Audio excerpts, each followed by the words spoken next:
Welcome to the 2017 Circle Dancing Cabaret. Thank you all for coming, and thank you for supporting the Circle Dancing for another year. And to kick it off, we've got, I hope you enjoy it, to kick it off we've got Pat and Jean would like to show you that romance is never dead.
But if my family found thee here, oh, thou who art a Montague, and I a Capulet, our houses have feuded for many a year.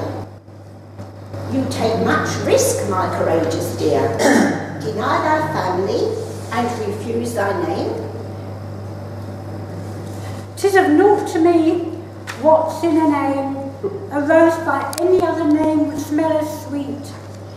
You must go, but parted is such sweet sorrow. Oh, wilt thou leave me so unsatisfied? What satisfaction can thou have this night? A simple kiss would be my delight.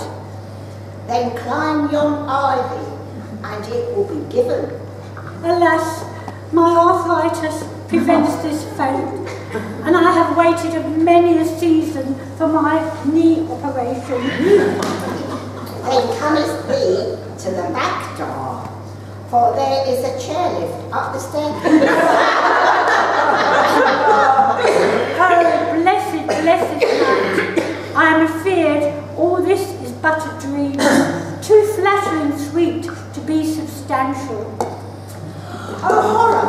I am still in my night tower, and Romeo has never seen me thus. He has only seen my golden curls. Here they are.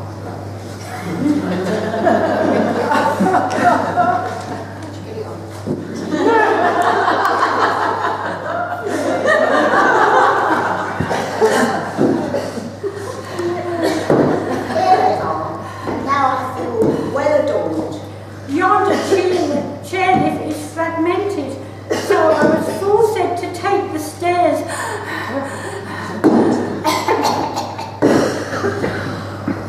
How soft, my best beloved. My nurse has a nebulizer to aid you. I thank thee, my beloved, and now we are so close. I smell your perfume and gaze into your eyes. Tarry a while, my sweetheart, for I must put in my dentures.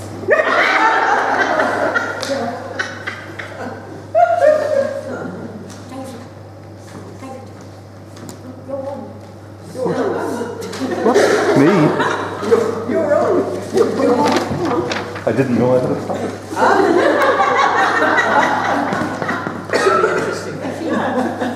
I'm going to get your glasses.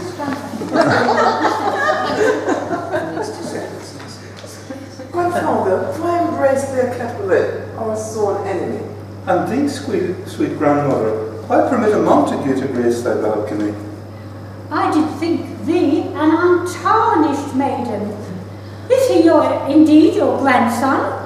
I fear it is true, for we maketh some error in our lives. But what meaneth this? For I hear the maid calling you grandfather. I confess that I do have brethren. Grandfather, I did sing that the Cabarets were forbidden to us. Be gone such animosity, as we two are devoted one to the other, then the enmity of Capulets and Montagues must end. From now on, the two families will exist in peace. Indeed, I will go tell my gang to put away their knuckle dusters and share our patch with the Montagues. And I will tell the Cabarets that they can be my friends on Facebook.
Oh, we ain't got a barrel of money.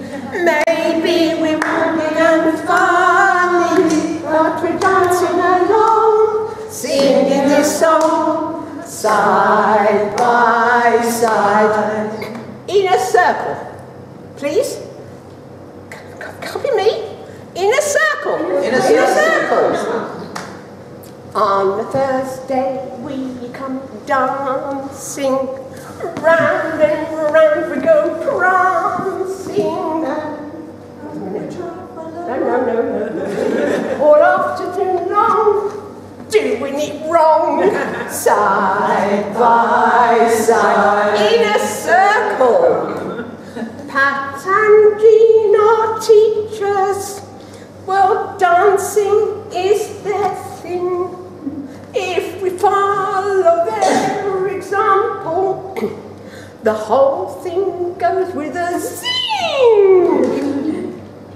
And now this term is ending. We'll be back, no pretending. We'll be happy and bright, dancing aright, side by side in a circle.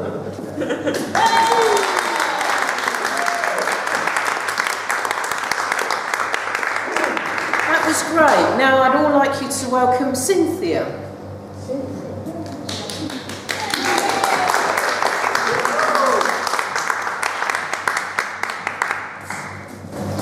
I was asked to recite a poem, so here I am reciting a poem. It's entitled Christmas Presents, and it's by that well-known poet, Anon. Okay. Anon. Well-known poet, we all know this poet. Every year, Grandma gets a tin of talcum powder. She always says, "Ah, my favourite," even before she opens the wrapping.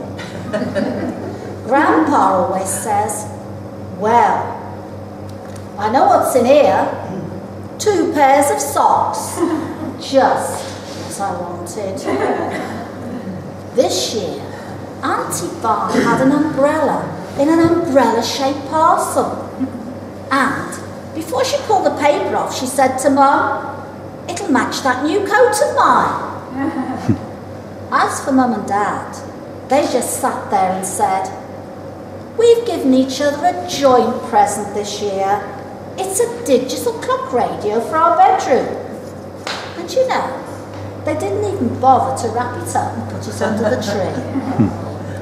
At the end, when everything had been given out, Mum said, "We mustn't forget the gift vouchers from Debbie and Jim. Remember, we sent them a cheque for the same amount. We always do." I call that unimaginative, don't you? Maybe, when you come to think about it, grown-ups need Father Christmas far more than children do.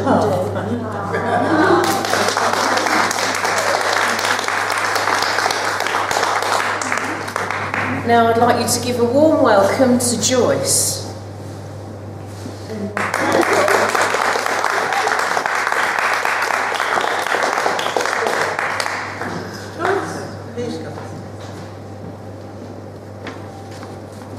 Unfortunately, I got like a sore throat this morning, and I'm supposed to be singing. We'll see what happens. This is a thing that someone in the U3, you know about U3A, don't you? A member of the U3A made up the words to suit older people to the old song called "The Sound of Music." Yeah, I'm 16. That's what it is. Anyway, here we go. You work all your life till... Start again. You work all your life until you retire, looking forward to your leisure. No work on your mind, but soon you will find lots of things to bring you pleasure. I am 60, going on 70, they say I'm past my best. People I meet now give me a seat, 'cause they think I need a rest. I am 70, this is me, I am 70, going on 80, no more a fresh young thing. But I still like candies, ice cream and brandies, and I just love to sing. Totally unprepared was I for life to change this way. Though I'm no longer 21, I'm really quite okay. I'm always ready for new adventures. 3 cheers for you 3A. Forget the back pains and the dentures. So much to do each day.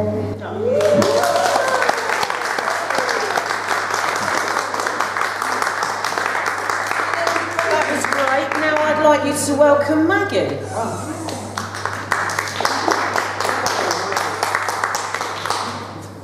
I have for you a little bit of the history of Santa Claus from Jeanette Winterson's Christmas book. Santa Claus himself is one of the many mixed messages of Christmas. Nicholas was a Turkish bishop of Smyrna, born around 250 years after the death of Christ. He was rich and gave gifts of money to people in need. The best story about him is that one night, trying to throw a bag of gold through a window, he found the window closed, and he had to shin up onto the roof and drop the sack down the chimney. Who knows? But as usual, a cult grew up around him, notably of sailors, who naturally enough went sailing. And as the cult spread northwards, the Turkish bearded gift giver merged with the bearded god Odin, who had the advantage of travelling on a flying horse with 8 legs. So St. Nicholas was Santa Claus to the Dutch, and it was the Dutch who brought Santa Claus to America. New Amsterdam, now New York City, was a Dutch settlement. By 1809, in spite of the best efforts of the descendants of all that New England Puritan stock, Santa is riding a wagon over the treetops in Washington Irving's A History of New York. In 1822, another American, Clement Moore, nailed the definitive Santa in his poem A Visit from St. Nicholas. Everybody knows those opening lines. Do you know what they are? She's wrong then. 'Twas the night before Christmas, when all through the house not a creature was stirring, not even a mouse. This is the moment when St. Nick gets his reindeer. Of course, we did a reindeer dance earlier, didn't we? But he was still wearing green. His colour as a pre-Christian fertility god, like the Green Man, I suppose. Enter Coca-Cola. In 1931, the Coca-Cola company commissioned a Swedish artist, Haddon Sundblom, to give Santa a makeover.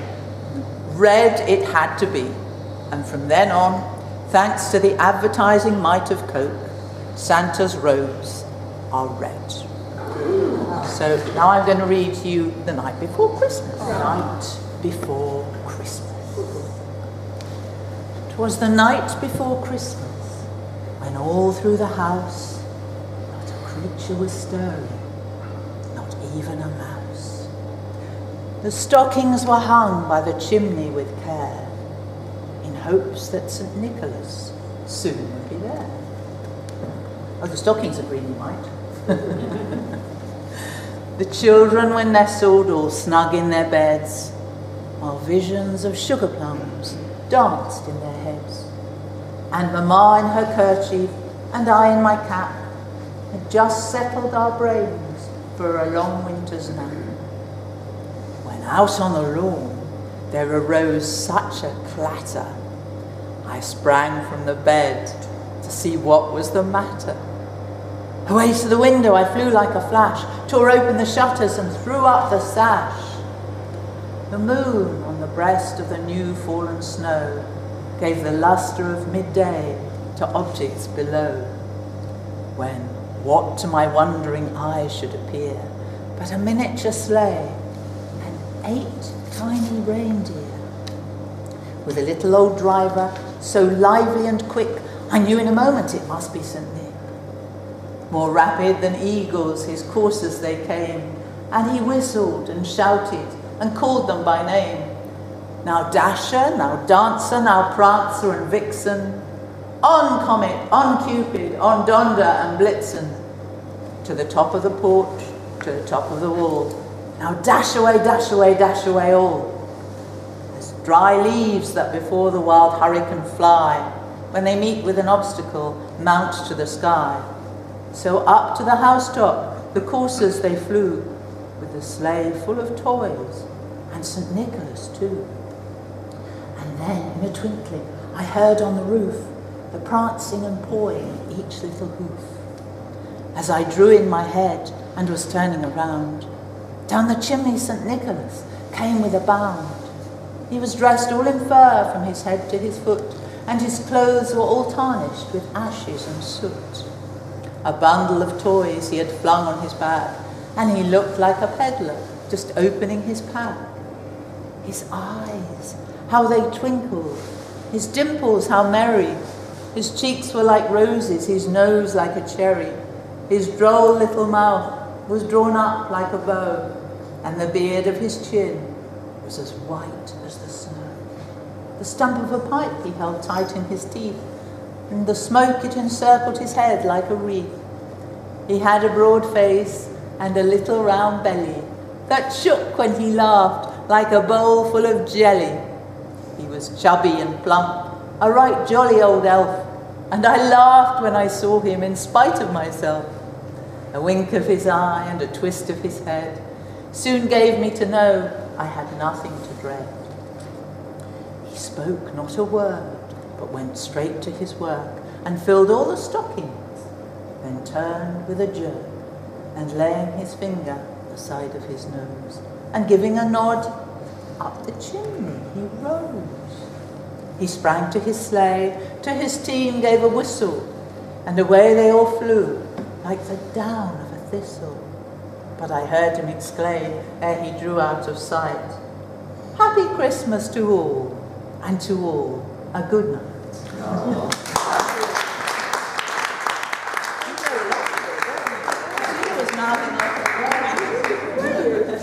Well, we've really had some fantastic entertainment this afternoon, and for our final act we're going to welcome Barbara.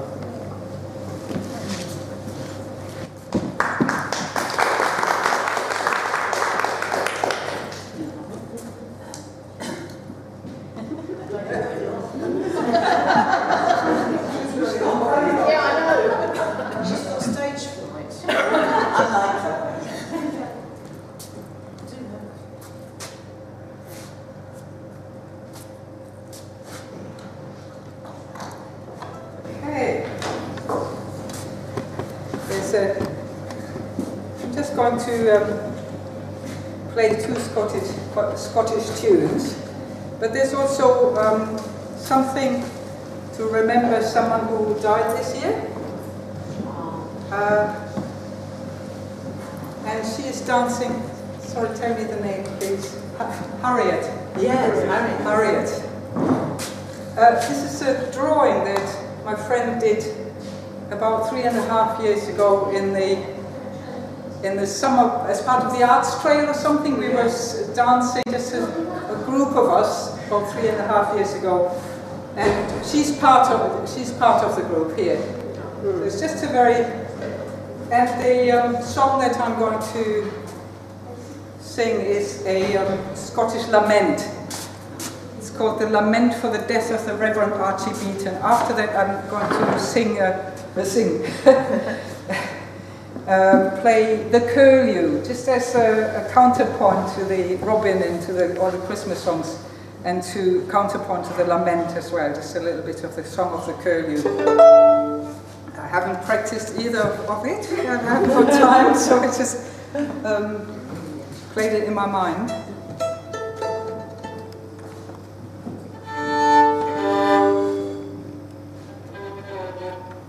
Sorry. And in the cold hall, they were changing temperatures, the tuning was so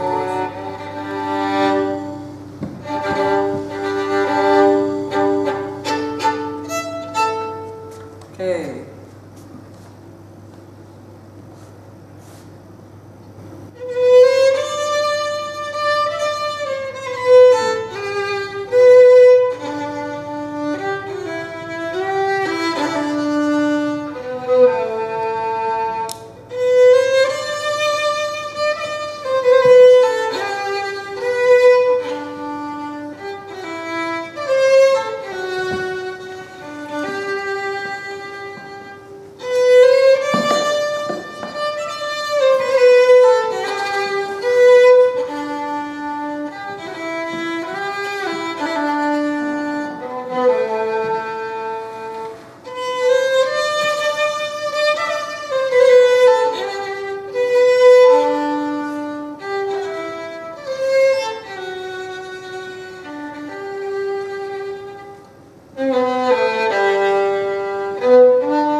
I think we might be running out of time now, but I'd like to give you another big round of applause to all our lovely cabaret.